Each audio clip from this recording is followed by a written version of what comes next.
Good morning, dear traders. Welcome back to another video of pre-market analysis by Currency Pips. First of all, നമുക്ക് നമ്മുടെ ഇന്നലത്തെ നമ്മൾ പറഞ്ഞ pre-market analysis-ന്റെ review നോക്കിയിട്ട് നമുക്ക് ഇന്നത്തെ pre-market analysis-ലേക്ക് പോവാം. അപ്പോൾ ഇപ്പോൾ ന്യൂയോർക്ക് ടൈം 1:47 ആയിട്ടുണ്ട്, 1:47 AM. അപ്പോൾ 2 മണിക്കാണ് ലണ്ടൻ സെഷൻ ഓപ്പൺ ചെയ്യുക, ലണ്ടൻ ഹിൽ സോൺ ഓപ്പൺ ചെയ്യുക. അപ്പോൾ കറക്റ്റ് പറയുകയാണെങ്കിൽ ഇന്ത്യൻ ടൈം 11:30 AM 11:30 AM നമുക്ക് ഇന്ന് ഹിൽ സോൺ ഓപ്പൺ ചെയ്യും. ഇനി 10 മിനിറ്റ് കൊണ്ടുണ്ട്. ഓക്കെ, അതിനു മുമ്പ് നമുക്ക് ഇന്നത്തെ പ്രീ മാർക്കറ്റ് അനാലിസിസ് നോക്കാം. നമ്മൾ ഇന്നലെ പറഞ്ഞു വെച്ചത് ഇപ്പോൾ കറന്റ് യൂറോ USD വ്യൂ എന്ന് വെച്ചിട്ടുണ്ടെങ്കിൽ ഈ ഒരു ബൈ സൈഡ് ലിക്വിഡിറ്റി എടുത്ത് നിൽക്കണമായിരുന്നു ഇന്നലെ നോക്കിയപ്പോൾ. അപ്പോൾ നമ്മൾ പറഞ്ഞത് നമ്മൾ അത്രയും സെർട്ടൻ ആയിട്ടൊരു കാര്യം ഇന്നലെ പറഞ്ഞില്ലായിരുന്നു. ഇന്നത്തെ മാർക്കറ്റ് അനാലിസിസ് വീഡിയോ റെഫർ ചെയ്തവർക്ക് മനസ്സിലായിട്ടുണ്ട്. കാരണം ഈ ബൈ സൈഡ് ലിക്വിഡിറ്റി എടുത്ത കാരണം ഒരു ഷോർട്ട് സെല്ലിംഗ് നമ്മൾ ആന്റിസിപ്പേറ്റ് ചെയ്തിട്ടുണ്ടായിരുന്നു. പിന്നെ ഈ ഒരു ബുള്ളിഷ് FEGന്ന് സ്ട്രക്ചർ ഷിഫ്റ്റ് കിട്ടണമെന്നുണ്ടെങ്കിൽ മാത്രം ഒരു 15 മിനിറ്റ് അബൌട്ട് ടൈം ഫ്രെയിമിൽ സ്ട്രക്ചർ ഷിഫ്റ്റ് കിട്ടണമെന്നുണ്ടെങ്കിൽ മാത്രം നമുക്ക് ബൈസ് നോക്കാന്ന് പറഞ്ഞിട്ടുണ്ടായിരുന്നു. പക്ഷേ അൺഫോർച്യുനേറ്റ്ലി നമുക്ക് സ്ട്രക്ചർ ഷിഫ്റ്റ് കിട്ടിയില്ല.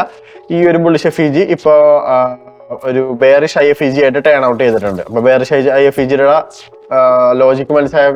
ലോജിക് അറിയാവുന്നവർക്ക് മനസ്സിലായിട്ടുണ്ടാവും. അപ്പോൾ ഞാനിന്ന് പേഴ്സണലി ഇന്ന് ഫ്രൈഡേ ആണ്, ഞാനിന്ന് ആകെ ലണ്ടൻ സെഷനിൽ മാത്രമേ ട്രേഡ് നോക്കുന്നുള്ളൂ. ന്യൂയോർക്കിൽ ഞാൻ ട്രേഡ് നോക്കുന്നില്ല. കാരണം ലണ്ടൻ വീക്കെൻഡ് ആയതുകൊണ്ട് തന്നെ ഫ്രൈഡേസിൽ പ്രോബബ്ലി ചോപ്പി ആയിരിക്കും. ചോപ്പി ആണെങ്കിൽ എനിക്ക് വീക്കെൻഡ് ട്രേഡ് ഹോൾഡ് ചെയ്യാൻ താല്പര്യമില്ല. കാരണം സ്വാപ്പ് ചാർജസ് ഒക്കെ വീക്കെൻഡ് സ്വാപ്പ് ചാർജസ് ഒക്കെ വളരെ കൂടുതലാണ് ഫണ്ടർ അക്കൗണ്ട്സിൽ. അപ്പോൾ അത് കാരണം വീക്കെൻഡ്സിൽ എനിക്ക് ട്രേഡ് ഹോൾഡ് ചെയ്യാൻ താല്പര്യമില്ല. ഞാൻ അല്ലാത്ത രീതിയിൽ ഓവർനൈറ്റ് ഒക്കെ ഹോൾഡ് ചെയ്യാറുണ്ട് സ്വിംഗ് എന്നുള്ള രീതിയിൽ. ബട്ട് ഇന്നെന്തായാലും ഞാൻ ന്യൂയോർക്ക് ട്രേഡ് നോക്കുന്നില്ല. ലണ്ടനിൽ എടുത്താലും ഞാൻ ന്യൂയോർക്ക് ടൈം മാർക്കറ്റ് ക്ലോസിന് മുമ്പായിട്ട് തന്നെ എല്ലാ ട്രേഡുകളും ഞാൻ ക്ലോസ് ചെയ്യുന്നതായിരിക്കും. ഓക്കെ, അപ്പൊ ഇന്നത്തെ എൻ്റെ ആന്റിസിപ്പേഷൻ എന്താന്ന് പറയാം. എന്താണ് ഞാൻ ഇന്ന് മാർക്കറ്റിൽ ആന്റിസിപ്പേറ്റ് ചെയ്യാന്നുള്ളത്. ഇപ്പൊ കറന്റ് നമ്മുടെ യൂറോസിന്റെ വ്യൂ ഇപ്പൊ ബെയറിഷ് ആയിട്ടുണ്ട്. നമ്മൾ ഇത്രയും ദിവസം ബുള്ളിഷ് ആയിരുന്നു. ബട്ട് ഈ ഒരു പൈസ കൂടി എത്തിയതോടെ നമുക്ക് അവിടെ നിന്നൊരു നല്ലൊരു ബെയറിഷ് ആക്ഷൻ കിട്ടിയിട്ടുണ്ട്. അപ്പോൾ ഞാൻ പേഴ്സണലി നോക്കുന്ന ഒരു കാര്യം എന്ന് വെച്ചിട്ടുണ്ടെങ്കിൽ ഈ ഒരു ബെയറിഷ് IFEGന്ന് ഇൻവേർഷൻ ഓഫ് ഫെയർ വാല്യൂ ഗ്യാപ്പിന്റെ അവിടെ നിന്ന് ഞാൻ ഷോർട്സ് യൂറോസിൽ ആന്റിസിപ്പേറ്റ് ചെയ്യുന്നതായിരിക്കും. ഓക്കെ, ആൻഡ് നെക്സ്റ്റ് നമുക്ക് അടുത്തതായിട്ട് നമ്മുടെ ഫേവറേറ്റ് പെയർ ഗോൾഡ് നോക്കാം. ഗോൾഡിൽ എന്താ സിറ്റുവേഷൻ എന്നുള്ളത്. ഓക്കെ, ഗോൾഡിൽ നമ്മൾ ഇന്നലെ പറഞ്ഞു വെച്ചത് ഈ ഒരു ബെയറിഷ് FEG ആയിരുന്നു. ഈ ഒരു ബെയറിഷ് FEG മുകളിലേക്ക് ബ്രേക്ക് കിട്ടിക്കഴിഞ്ഞിരുന്നെങ്കിൽ 4 ഹവർ ടൈം ഫ്രെയിമിൽ ബ്രേക്ക് കിട്ടിക്കഴിഞ്ഞിരുന്നെങ്കിൽ നമ്മളതൊരു bullish inversion fair value gap ആക്കി എടുത്തുകൊണ്ട് നമുക്ക് അവിടെ ബൈസ് നോക്കാന്നാണ് പറഞ്ഞത്. ബട്ട് അൺഫോർച്ചുനേറ്റ്ലി നിങ്ങൾക്ക് നോക്കിയാൽ കാണാം നമുക്കവിടെ ബ്രേക്ക് കിട്ടിയിട്ടുള്ള ക്ലിയർ റിജക്ഷൻ ആയിരുന്നു എന്നല്ല ഗോൾഡിൽ. മനസ്സിലല്ലേ?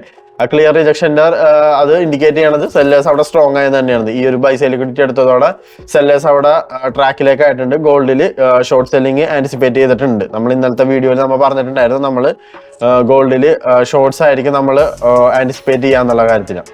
ഓക്കെ, അപ്പോൾ ഇനി എന്താണ് അടുത്തത് ഗോൾഡിൽ എന്നാണ് നമ്മൾ നോക്കുന്നത്. ഓക്കെ, ഇപ്പൊ കറന്റ് എന്തായാലും വ്യൂ ബെയറിഷ് ആയിട്ടുണ്ട്. വ്യൂ ബെയറിഷ് ആയ സ്ഥിതിക്ക് നമുക്ക് നോക്കാം എന്തായിരിക്കും ഗോൾഡിൽ സംഭവിക്കാൻ പോണെന്നുള്ളത്. ഓക്കെ, അപ്പോൾ ഞാൻ ഇനി പേഴ്സണലി ഗോൾഡിൽ നോക്കുന്നത് ഈ ഒരു സ്വിംഗ് ആയിരിക്കും. ഈ ഒരു സ്വിങ്ങിന്റെ PD മെട്രിക്സ് അറിയാണ് ഞാൻ അടുത്തതായിട്ട് ഗോൾഡിൽ ആന്റിസിപ്പേറ്റ് ചെയ്യുന്നത്. അത് ഈ ഒരു സ്വിങ്ങിൽ വന്നു കഴിഞ്ഞാൽ ഇവിടെ ഇതിന്റെ ഇത് മിറ്റിഗേഷൻ ബ്ലോക്കാണിത്. ഓക്കെ, ഈ മിറ്റിഗേഷൻ ബ്ലോക്കിൽ ഞാൻ ഒന്നും ഡാർക്ക് ആക്കി ഇടാം. ഓക്കെ, ഇതാണ് മിറ്റിഗേഷൻ ബ്ലോക്ക്. മിറ്റിഗേഷൻ ബ്ലോക്കിൽ വന്നു കഴിഞ്ഞാൽ ഷോർട്സ് ആന്റിസിപ്പേറ്റ് ചെയ്യാം.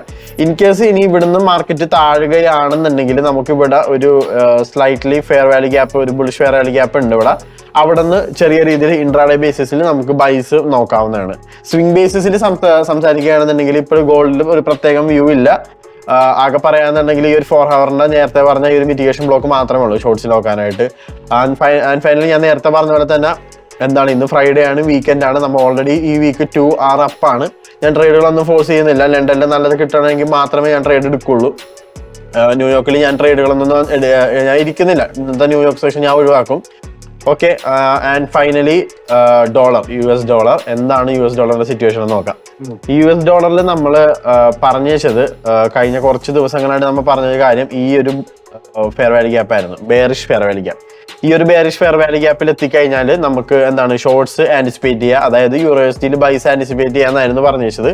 ഓക്കെ, അപ്പൊ അതുപോലെ തന്നെ ആ ഒരു നിങ്ങൾ കഴിഞ്ഞ 2-3 ദിവസത്തെ 3 ദിവസത്തെ പ്രീ മാർക്കറ്റ് അനാലിസിസ് നോക്കിക്കഴിഞ്ഞാൽ മനസ്സിലാവും നമ്മൾ ഡോളറിൽ ബുള്ളിഷ് ആയിരുന്നു ഇങ്ങോട്ടേക്കുള്ള ഒരു ജേർണി എന്നുള്ള നിലയിൽ. അപ്പോൾ ഇനി അടുത്തതായിട്ട് നമ്മൾ ആന്റിസിപ്പേറ്റ് ചെയ്യണത് തന്നെയാണ് ഇവിടെ വന്ന് സെല്ലേഴ്സ് US ഡോളറിൽ കിക്കിനാവണമെന്നുണ്ടെങ്കിൽ നമ്മൾ എന്താണ് ഡെഫിനറ്റ്ലി US ഡോളറിൽ ഷോർട്സ് ആയിരിക്കും, അതായത് യൂറോ USD പോലെയുള്ള പേഴ്സിൽ നമ്മൾ ബൈ ആയിരിക്കും നമ്മുടെ വ്യൂ. ആൻഡ് ഫൈനലി നമുക്കൊന്ന് ന്യൂസ് എന്താണെന്ന് നോക്കാം. ഇന്നത്തെ ഇവന്റുകൾ USD പേഴ്സിൽ നമ്മൾ ട്രേഡ് ചെയ്യുന്ന പേഴ്സിലൊന്നും നമുക്കിന്ന് പേടിക്കണ്ട. നമ്മൾ ട്രേഡ് ചെയ്യുന്ന പേഴ്സ് US ഡോളറും ഗോൾഡും ആണ്. രണ്ടിനും റിലേറ്റഡ് ആയിട്ട് ഇന്ന് ന്യൂസ് ഒന്നുമില്ല. CAD-ലും GBP-ലും മാത്രമേ ഉള്ളൂ. So it's a safe day to trade. പിന്നെ ഫൈനലി ഞാൻ ഒന്നുകൂടെ റിപ്പീറ്റ് ചെയ്യണമെന്ന്, ലണ്ടൻ സെഷനിൽ മാത്രമേ ട്രേഡുകൾ ഫോക്കസ് ചെയ്യുന്നുള്ളൂ, ന്യൂയോർക്കിൽ നോക്കുന്നില്ല. അപ്പോൾ ഓക്കെ, നമുക്കിനി അടുത്ത ദിവസം കാണാം. അതായത് അടുത്ത വർക്കിംഗ് ഡേ, അടുത്ത മൺഡേ ആയിരിക്കും നമ്മൾ അടുത്ത പ്രീ മാർക്കറ്റ് അനാലിസിസ് വരിക. So signing off, ഫൗസ് from currency pips.